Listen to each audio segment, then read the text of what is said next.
The story of Lars Mittank is not just a disappearance. It's a descent into paranoia, fear, and confusion. And it all unfolds in front of a security camera. One moment, he's there. The next, he's gone. Forever. Lars Mittank was a 28-year-old from Germany. By all accounts, he was happy, healthy, and normal. He wasn't the kind of person to go off the grid. He had a stable job, a girlfriend, a loving family. In June 2014, he went on vacation with his friends to the Bulgarian seaside resort of Golden Sands. It was supposed to be a fun trip, a break, a time to relax before returning to normal life. But what started as a beach holiday turned into a nightmare. At the start of the trip, everything was fine. Lars partied, drank, hung out with his friends. Then, on the night of June 30th, something happened. Lars got into a fight at a bar. The details are murky. Some say it was over football. Lars supported Werder Bremen and supposedly got into an argument with fans of a rival team. What we do know is, he was punched. He didn't go to a hospital right away. He brushed it off. The next day, Lars began experiencing ear pain. He saw a doctor who diagnosed him with a ruptured eardrum and advised him not to fly. His friends had to return to Germany. Lars insisted they go without him. He would stay behind, rest, and fly later, once he was cleared. He checked into a cheap hotel near the airport, Hotel Color Varna, and that's where things start to get strange. Lars began acting paranoid. He called his mother, whispering into the phone. He told her he was hiding.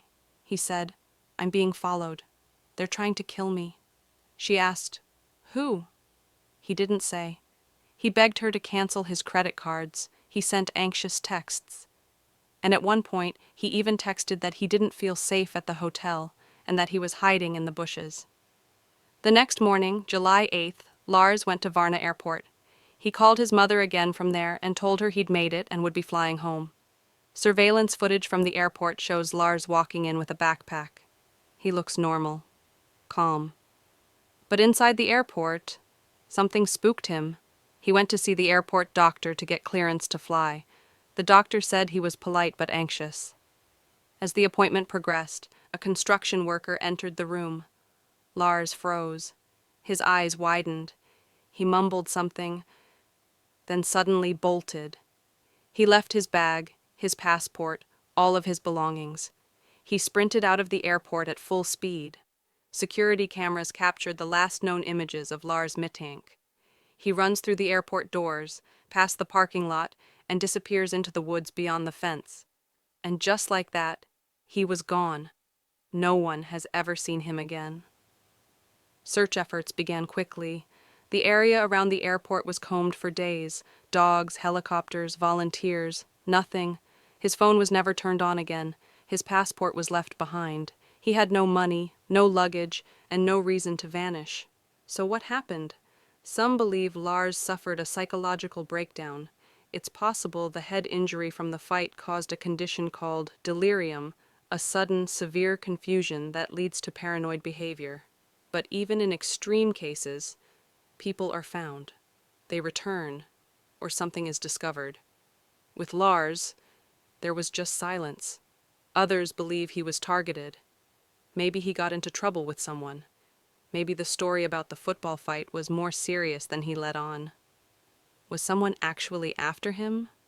Why was he so afraid at the hotel? Why did he hide in bushes? Why run from a construction worker? Some even believe Lars stumbled onto something dangerous. A drug deal, human trafficking, corrupt police. There's no evidence. But his behavior doesn't feel like a simple mental break. It feels like fear. His mother still believes he's alive. She thinks he may have lost his memory and is living somewhere, unaware of who he is. Every year, people claim to spot him, wandering streets, living homeless, or even traveling under a different name. But none of those sightings have been confirmed. To this day, Lars Mittank's disappearance remains one of the most chilling and mysterious vanishings in Europe. One moment, he was laughing on the beach, the next, running for his life, barefoot and terrified, into the unknown. No body, no phone, no goodbye, just a sprint into the woods, and a camera capturing the moment he was swallowed by something we still don't understand. Was he running from someone? Or from his own mind? And where is Lars Mittank now? Sometimes it's not what you see that haunts you, it's what you don't. If this story disturbed you, subscribe to Dark Side Files. We bring you the missing, the mysterious, and the stories that refuse to stay buried. Because the world is darker than you think.